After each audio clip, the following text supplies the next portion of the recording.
شایان مامان، شایان نه ترسون، صدا هوندا در بیاد. آفرین، گاز بده. آفرین، الان میام جایزه‌شو میگیرم.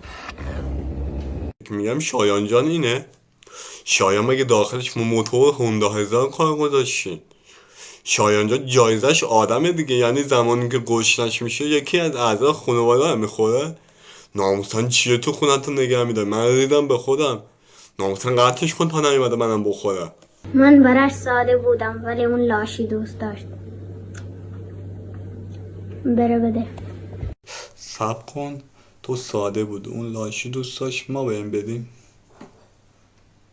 احتمالا نمیخواستی بگی بده بره. بده بده که نمیشه، احتمالا میخواستی بگی بده بره. آره دیگه همینه. برو بده. نه مثل این که با خودمون بود. همال اگه ما بریم بدیم اون برمیگرده کسافت بگم شو.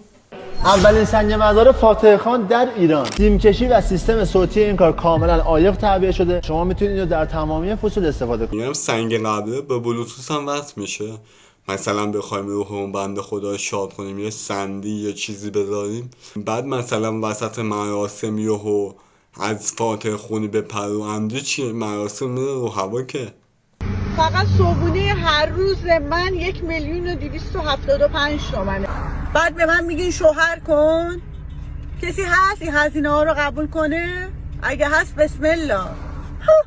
ببین من کاری با هزینه ها ندارم، تو فقط به من بگو اون همه غذا رو چجوری خوردی. الان بخوای بری خونه بخوای بری دستشویی دیگه اون خونه نمیشه که. اگر هم کسی پیدا بشه از پس هزینه های خوراکت بر بیاد، از پس هزینه های درمونت بر نمیاد. بدبخت به خودت رحم کن.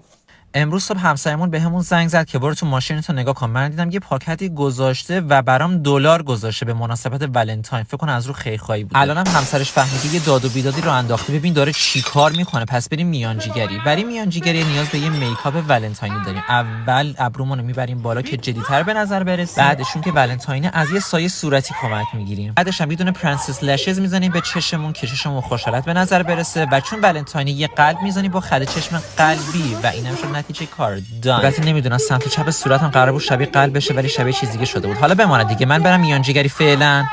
چه خدماتی داده بودی که $400 گذاشته بود تو ماشینت؟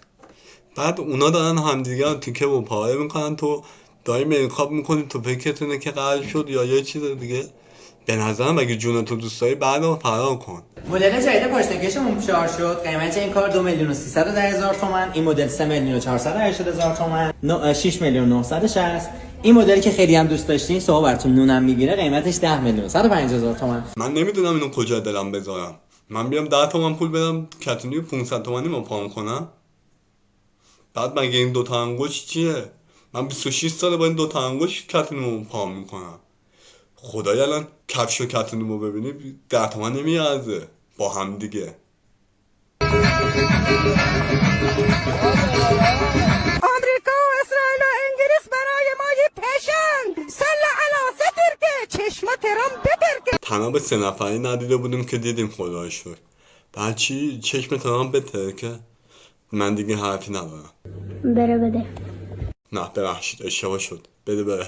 دوستان با شما هستیم با یه 405 سفید با یه هدرز 4.1 رانر بلند، یه کیت مکیج، یه دونه هم که ریمپ کردیم. بریم یه تست درایو بزنیم ببینیم.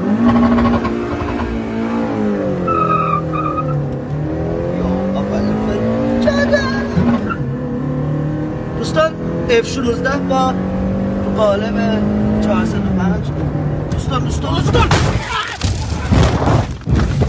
دوستان F16 به چخ رفت.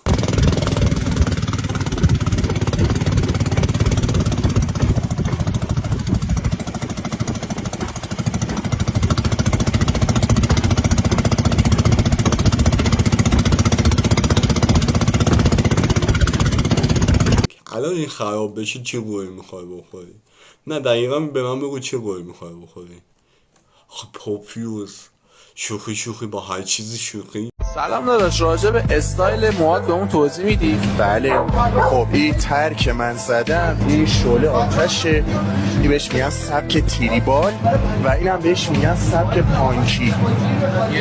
دراگون استایل سبک تریبال بهش میگن، تر شعله آتش سبک پانکی. نگاه